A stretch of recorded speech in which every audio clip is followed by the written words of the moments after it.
part of the NSCC team. There are quite a few of us here this morning, together with our stakeholders from A-Star, NTU. So let me just run through the updates on NSCC and also the landscape of Singapore. Just to introduce NSCC, we are petascale, so just 1.01, right, petascale. And our task is really to see how we can provide such computing power to the academic research as well as the industry. We have four stakeholders: the Agency for Science and Technology and Research, the Nanyang Technological University, NUS, the National University of Singapore, as well as the SUTE. Apart from just supporting the stakeholders, there's funding also to establish the networks, high-speed networks across Singapore as well as internationally. So that were the two areas that the funding was provided for. In terms of the trajectory, we started off in 1988 with some computing resource, and today we are at the petascale with the NSCC. In between, of course, there's the A-Star, CRC, as well as various resources at stakeholders. So today there is some sort of the tier 1s and tier 2s computing resources all in Singapore. Okay, the vision of NSCC to democratize access to supercomputing, not really to provide to every man on the street, but really to those who require such resources. How can we easily and seamlessly provide such resources to them? The objective of NSCC to support our own R&D initiatives, to see how we can provide for the industrial research community, as well as to see how we can improve or enhance Singapore's research capabilities. Just a quick run through of the milestones. We had our funding coming in November of 2014. We had alpha beta testing in 2016, so this is after Fujitsu bid for the tender and won. And last year, which I'll go through later, some photos for our unveiling of the supercomputer. Okay, this is where we are located, quite high up in the sky. This is on the 17th floor of Fusionopolis. If you come by Singapore, you can view through this facility. The good thing about it is that because we deploy a few cooling systems, the floor above it is actually what we call a big super slab, and that's where we actually place our dry cooling fans, so that in a way it helps. So this whole specifications and how this came about was put together by ACRC. Marek that played a big part in it, so thanks to that. Okay, so this is what we have today. If you come by, just machines, around 20 racks of the compute resources and PDN storages. Okay, as I mentioned, there were three kinds of cooling systems deployed. The typical crack units, we have liquid cooling, the warm water, direct chip cooling, and this goes up to the next floor as I showed you, mentioned just now. This is the fans, some sort of like car radiators, big ones that helps to cool it down. So we use the ambient temperature in Singapore, which is usually about 30 plus, and that cools the water that's going in, coming out from the systems at 45 down to 40, that goes back in. The other part is the chilled water cooling that is the rear door heat exchangers that we use. Okay, this is just a very simple one petaflop system, generic x86s. Is this configuration because we wanted to be able to provide to the general needs of Singapore. So 1,288 nodes. We have 13 petabytes of storage with burst buffers, IO bandwidth up to 500 gigs. These are based on GPFS and master. Interconnects will be EDR that we are putting in place, and we do have some accelerators within. Just to mention some of the topology in this deployment, at our stakeholder sites, they all linked into our National Supercomputing Center right at the bottom via InfiniBand. So Singapore is quite small, we could just use InfiniBand to get them all into place. So they're all linked in at 40 gigabits. Of course, those that are in A-Star, which is in close proximity, they link in at 100. So with the login nodes deployed at the sites, they feel as if the whole supercomputing is at their own stakeholder sites. Okay, so we have NTU at the corner, NUS at the bottom beside us.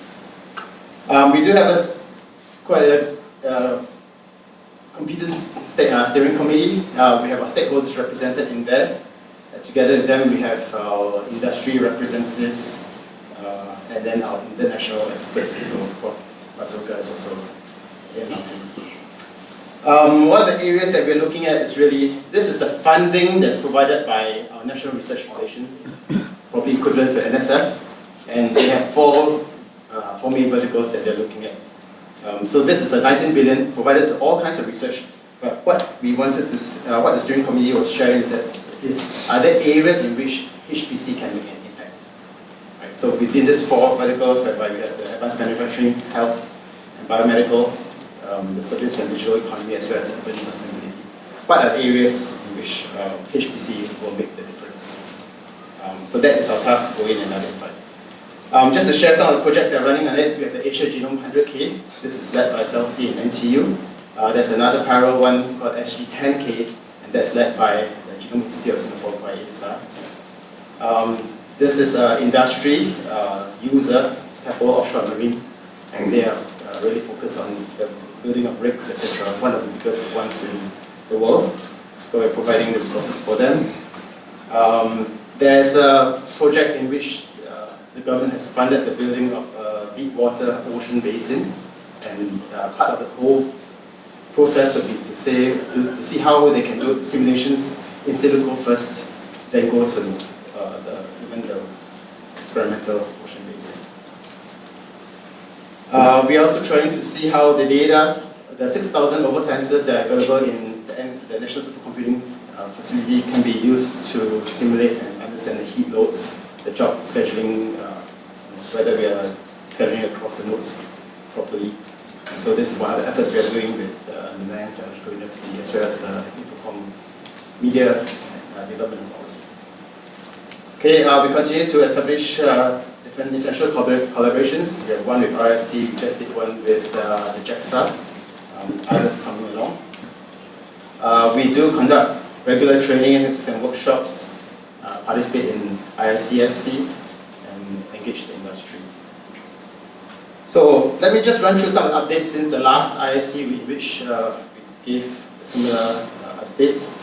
One of it would be the unveiling of our supercomputer. So we call this our supercomputer, the Advanced Supercomputer for Petascale Innovation Research and Enterprise, Aspire 1. So anticipating 2, 3, 4, 5 coming up. This was unveiled by our chairman for the NSCC. He's the former head of civil service. Okay, so yeah, we got them through, explain the warm water cooling, and show them our network operation system. The other thing that happened in March this year was the Supercomputing Frontiers. So this started by Marek again, and we brought in 4 keynote speakers, Gordon Bell, maybe one of them, Prof. Foof from UC, Tom Dunning, etc. So this, we attracted about 450 delegates across the world from 12 different countries. We had exciting time together with tutorials as well as industry as well as scientific tracks. During this awards, we did give out. During this conference, we gave out some awards just to recognize some of the projects that were running on NSCC as well as some of the visionaries in Singapore. Yeah, so this was some photos that we captured during the period. And yeah, we thank the vendors who supported it, and food. Okay, so come by for this conference and enjoy the food with us. Coming ahead this next year, we have relabeled the Supercomputing Frontiers to Supercomputing Asia. So scientific track remains the Supercomputing Frontiers. The industry is there and academics, but the reason why we did this is because there will be co-located events with it.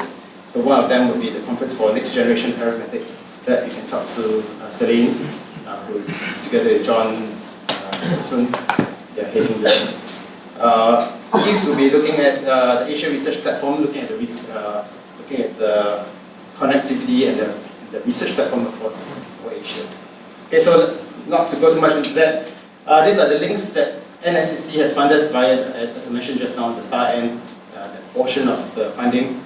Establishing a 10 gig link to EU via UK, 10 star CC, 100 gig together with Internet 2. There's another one coming up end of the year. So this is together with NICT in Japan. That will be at 100 gig. So you can talk to Francis Lee, who probably can give you more updates on that. Just to share another initiative that was launched, so again by the equivalent of NSF in Singapore, NRF, they've put in 100 mil to support AI in the next 5 years. Right, so we call this the AI.SG. This is my last slide, but really looking ahead, how will NSCC, what will we plan ahead for? We started off as a service provider, just looking at how to provide HPC services to the needs of Singapore. But really, the steering committee stepped forward and said, should we do something more?